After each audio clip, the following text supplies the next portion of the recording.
Are we recording? Where's our flashing light? There we go. Yeah, with these winter gloves, it makes it even harder to feel that button. So anyway, I'm going to do a quick review and save my battery for some other stuff later on in the day. And we're going to review these heated grips I installed yesterday. We'll do a video later of me. I'll go through the install steps. They don't come with instructions. So while they are self-installable, you sort of have to figure it out. And it's not that hard, but you do have to drill a couple holes. So you got to get this tube lined up once you get the old one off, and you got to take this apart, and it requires a special... It's not a Phillips head. It looks like a Phillips head, but instead of a cross, it's a three-way, like a Y. So you need a three-way, giggity, and to get the tube out, and then you got to run the wires through and thread them through a certain way. It's not really difficult. Then you got to move the tank back. So you got to basically pull the tank off. You don't have to remove it from the bike. Just slide it back and prop it up. And there's a plug that's on this side. On the old bikes, I guess it was on the other side, so I had to fish around for it. But once you get it and get everything tucked away, it's not a hard job. But what it then does is, if you watch down here on the odometer, when I push the button, it says it's off. Push it again. Now it's on low. Now it's on high. It takes a couple minutes for him to get up to temperature. I'm wearing Alpine Stars Dry Stars. It's 42 degrees right now. So the wind chill factor at, 45, 50, 60 miles an hour, whatever I'm going to be traveling on most of my ride today, it's down in like high 20s, low 30s. And I'm just going to point out, the dude in front of me is smoking so much weed. Like the amount of weed I can smell outside on a breezy day. I can't imagine what it smells like in the cab with him, but every few minutes I get blasted with weed smoke. So if I get a little loopy, I might be getting a context high. I know it's contact high, but there's a reference in there, an obscure one. Maybe someone will get that. Anyway, so we've got the heated grips on, and on a day like today, you want them. I almost didn't install them yesterday because I'm going up to GMD CompuTrack to throw this on the dyno. We're not doing any tuning. We're done with tuning. I just want to see apples to apples numbers, because Charles' Factory Pro dyno does an amazing job tuning, but the charts look completely different than most charts you've ever seen, and the numbers aren't going to line up because it measures and records power differently. It uses a different algorithm. So for it to be apples to apples without you having in your head do the math, I want to go back to the dyno that I was on a month ago. So we're going to go up there and do a quick dyno run. I'm starting to feel the heat seeping through my gloves. We'll get to those in a moment. Report on how well these work. And so we're going to do a dyno runs. I'll have my from before showing, here's how close I got it with my map. And then we're going to see the power and the output with Charles tuning. Let's see how much of a difference. How close was I able to get it, versus where he got it, doing it properly on a steady state tuning dyno. And I'm also going to do a little experiment. We're going to run it in rain mode, we're going to do a pull in road, and we're going to do it in sport. And we're going to see the power output differences at peak. And the reason for that is there's been questions like, well, when you're doing the ETV tables and you're doing the ride-by-wire and it makes it feel stronger and you're opening the throttle plates all the way, is it really making a difference as far as power? Obviously, it makes a difference as much as far as how the motor feels, because if you snap the throttle to 50 but it only gives you 20, it's going to feel like you're only getting, because you're only getting 20% power. If you snap it to 50 and it gives you 50, it's going to pull harder, because the motor's physically giving you more of what you ask for at the electronic throttle. So we're going to see up top, opening the throttle plates, that last 9%, the throttle modes don't change anything to do with tuning. They don't change anything to do with ignition. Those are all independent. The ETV tables, see, I'm probably getting stoned from the Chiba monkey in front of me. The difference in power, actual measured torque and horsepower, is going to be specifically from how much the throttle plates are opening. ignition and everything else is the same. So we're gonna do that little experiment. I'll get some video of it on the dyno, and then I got a USB thumb drive with me. We're gonna put it all the runs from last session and then this session onto that. And I'm gonna take it home because I've got the DynoJet software and a 42-inch 4K monitor that I can pull it up, and we're gonna go through the results and discuss them. Now, back to the heated grips. They are now up to temperature. Now, these gloves are awesome. These were like 130 bucks last year. They're shorties, but they're the Alpine Star Dry Stars. They're windproof, waterproof, very well insulated, while still being a fairly heavy-duty, padded, leather palm, knuckle, protection glove. So it looks like a summer glove. It's not. It's a winter glove. You may say, well, why didn't you get the long winter gloves? Because then it covers up the gap between the glove and your arm, and you don't get the cold air rushing up in there. I've had those before, but they don't fit the same. This feels much more just like a thicker sport glove. And so I feel like it's in a better position. I have a little bit more dexterity, although I still can't feel the button on the camera. But when I ride, I don't feel like I'm fumbling around blindly. I have a little bit more sensation, and I can feel the controls and operate them a little bit better. What I do have is, if you notice, there is no gap. I've got the freeze out Under Armour, the super cold weather Under Armour, and it's got the little thumb loop. So you hook your thumb in it, and then you put your glove on, and it basically yanks the sleeve and pulls it up inside the glove. So there is no air gap. My wrists are actually covered by that. So the wrists are a little cooler, but they're not cold.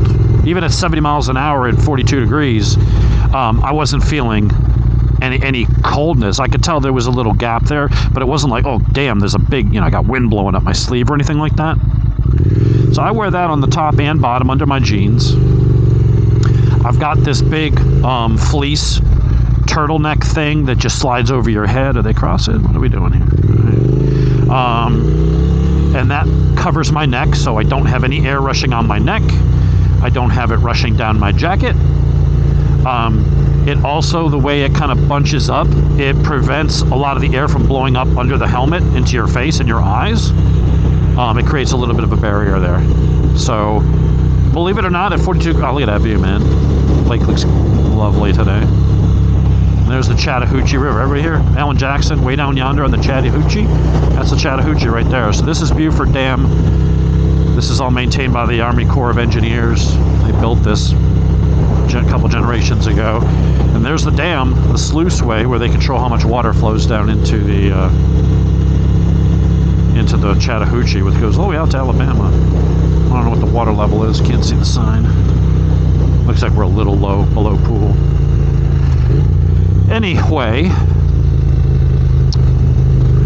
back to the gloves. Yeah, on high, they're warm. Now, I will say, like, the ones on the Tracer 9 GT, they definitely got hotter. Like, they got uncomfortably hot. But they had, like, 5 different settings. These have off, low, and high. So, not as configurable as the ones that came on the Yamaha. Now, there's aftermarket ones you can get that probably would be. But I wanted ones that go with these are the stock Triumph grips. These are the stock Triumph grips, which are comfortable and look good. It ties into the ECU in the dash. Literally, once you install these, you just plug them in. The wiring harness is already wired to the dash.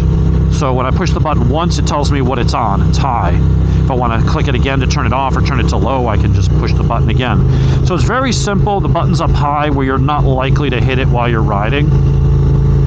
And they work. These are very thick insulated gloves, and I'm feeling the heat. Like, I almost, at this point, I think I'm actually going to turn it down to low.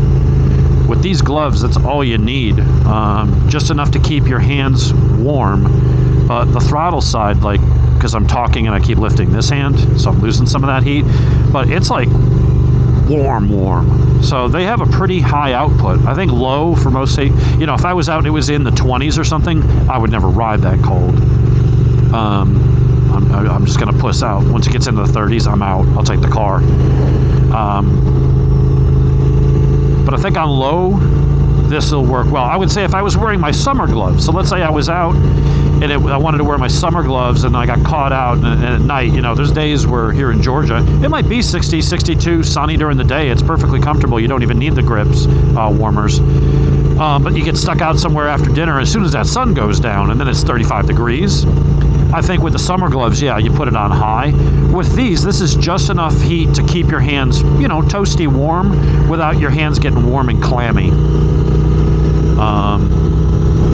But they feel great. I mean, they look stock. I mean, you could probably order the bike with them and the dealer could install them. But there's no extra wires. I mean, well, there are, but the everything came drilled on this end. Everything came drilled except for the mounting to secure this. With a rubber grip, it slides on, and the friction and the tightness of the rubber is what basically keeps that grip in place. And if you want to put grip glue, you can. I don't. Here, because it's on a plastic shell, and then there's the tube, and it's got wires, there's no gription. I know that's not a real word, but I'm using it. There's no gription, so there's a set screw, and you align it where you want, and then you drill. I think it was a 9/64 was the drill bit I used, just one scooch smaller than the two screws, and there's already holes in the plastic, and it goes through and kind of self-taps and threads into the aluminum, and now that thing's anchored. There's screws that go, you know, all the way through the metal bar, not all the way through from one side out the other, but it goes all the way through the metal, so it's anchored really well. Put a little blue Loctite, you're good. So yeah, you know, I paid at the dealer with tax and stuff. I think I paid like $329, which is not cheap. I mean, you know, for an accessory. But if you want to ride year round, you know, you can bundle up all you want, put on an extra jacket, put a hoodie underneath. You can put on long johns and keep your legs warm. But the things that typically really get to you after a while is going to be your neck. You got to keep the wind off your neck, man. That one area, that 4 or 5 inches of exposed neck will get you chilled to the bone after a while. And then it's your hands. You know, there's no hand guards here. That was the other thing. The Tracer had hand guards that deflected the wind off of you. Now, I did eventually remove those at the time because when you were going really fast, that extra wind resistance pushing on those was putting unwanted input into the bars, so I did take them off. But, you know, if I was riding I didn't do it in the winter months, I left them on, and that deflected the wind. But here, even with these good gloves, after an hour or so in this kind of weather, the cold would start creeping into your fingers. Mainly the fingertips, but then your fingers start to stiffen up, and, you know, that kind of slows your fingers down, hurts your dexterity a little. Here, yeah, low is perfect. Like they're just, my hands are staying very comfortable. And I think unless it was 10 degrees colder or I was wearing summer gloves, I wouldn't really need to use high. That's just enough to keep your hands comfortable without them getting sweaty. So that's the review. They're working real well so far. I'm not going to keep talking for the hour, another hour, because I don't think they're going to get any worse. I think they're just going to get better. It's not like they're going to get colder, but I'm going to shut this down.